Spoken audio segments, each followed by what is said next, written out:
After long gap again I am with the topic. मैं फिर एक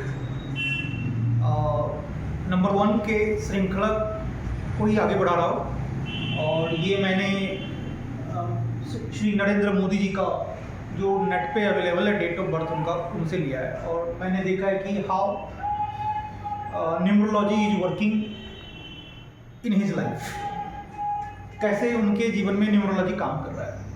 तो पहले तो मैं आपको ये बता दूं कि नरेंद्र मोदी जी की जो कुंडली है ना, उस कुंडली में 10-11 जो नाड़ी ज्योतिष में सबसे अच्छा माना गया है कि अगर 6-11 हो, 10-11 हो तो लोग ज़्यादा राइज करते हैं। तो उनकी कुंडली में 10-11 भड़क पड़ा।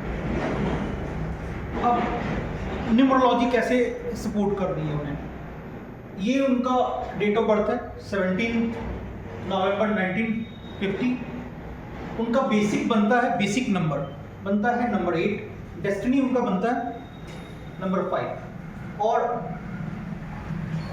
जो नंबर 8 होता है ना, नंबर 8 को माना गया है नंबर ऑफ एक्सट्रीम। अगर आपके साथ कुछ अच्छा होगा तो बहुत अच्छा होगा, कुछ बुरा होगा तो बहुत बुरा होगा, इसलिए मैंने यहाँ पे लिख रखा है number of extreme. Number 8 is always number of extreme.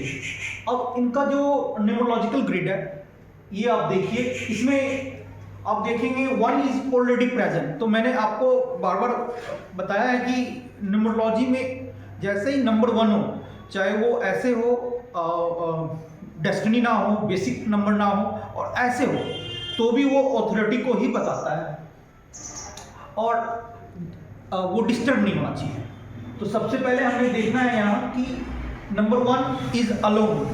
ये only one is present in this numerological grid. एक ही है, तो एक है तो ये बैलेंस्ड है। अब 1, 7, 8 तो ये इंट्यूशन देता है और स्पिरिचुअल लोगों को स्पिरिचुअल बनाता है। और ऐसे लोग क्या होते हैं कि ऐसे लोग they feel connected with God.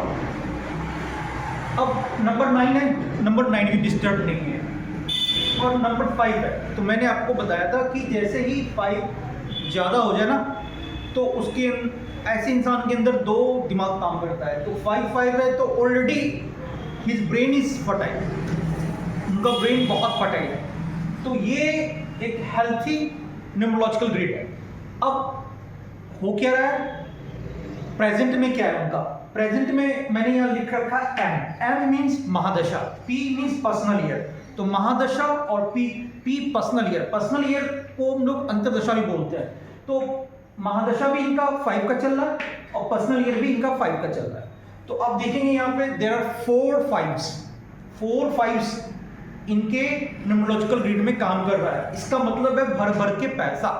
तो आप देखेंगे कि आने वाले समय ऐसे शुरुआत हो गई है, आने वाले समय में इंडिया में बहुत ज़्यादा इन्वेस्टमेंट करेंगे यूरोपियन कंट्रीज, और वो मिस्टर नरेंद्र मोदी लेकर आएंगे। His brain is working dam well, उनका दिमाग बहुत बढ़िया काम कर रहा है, उन्हें पता है कौन से बात किस समय करनी है। लेकिन ये जो नंबर 5 ज़्यादा बढ़ जाए ना, तो इसके साथ प्रॉब्लम भी आती है। उन्हें इंसोम्निया जैसी बीमारी हो जाएगी। बीमारी का मतलब ये अनिद्रा जिसे कहते हैं हिंदी में, नींद नहीं आने की। ओवर थिंकिंग होगा, he will be over thinking all the time. तो ओवर थिंकिंग का प्रॉब्लम क्रिएट हो जाएगा, स्ट्रेस रहेगा। अब चूंकि प्राइम मिनिस्टर हैं तो नेचुरली स्ट्रेस रहता है, लेकिन ये भी स्ट्रेस क्रिएट करेगा। तो आप ये समझो कि आने वाला जो समय है ना, वो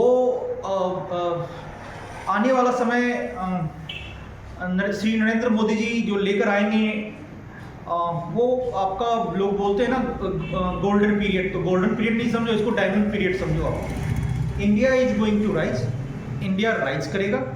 और आपको मैंने पहले ही बताया है कि जब किसी भी परिवार का हेड की अगर कुंडली अच्छी हो और उनका न्यूमरोलॉजिकल ग्रिड भी अच्छी हो, तो वो परिवार बहुत राइज करता है। इसी तरह आप देखिए, जब नरेंद्र मोदी प्रधानमंत्री का मतलब ये हो गया कि जो ये हम लोग उनके अंदर आ गए तो वो जो काम करेंगे ना उनका बेनिफिट हमें मिलेगा। इसका ये मतलब हुआ कि नरेंद्र मोदी के लीडरशिप में India is going to rise well.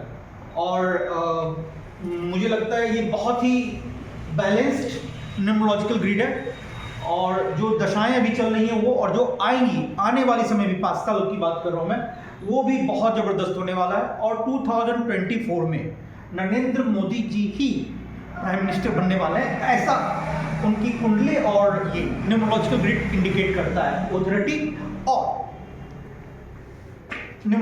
कुंडली में भी 10-11 भरा पड़ा है। तो 9-1 इज ऑलवेज 9-1, आप याद रखना, 9-1 इज ऑलवेज अबाउट एडमिनिस्ट्रेशन। तो ये लीडरशिप को भी दर्शाता है। तो ये मतलब ये लीड करेंगे इंडिया को, और मुझे लगता है इंडिया को ही नहीं, he is going to be the best leaders, one of the best leaders in the world. आपका वीडियो देखने के लिए बहुत बहुत धन्यवाद।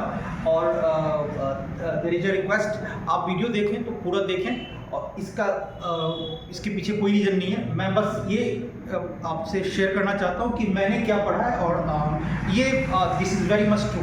आप इस इंफॉर्मेशन को आप सच मान सकते हैं, और ये इंफॉर्मेशन आप अप्लाई करके भी देख सकते हैं। वंस अगेन आपका वीडियो देखने के लिए बहुत बहुत धन्यवाद।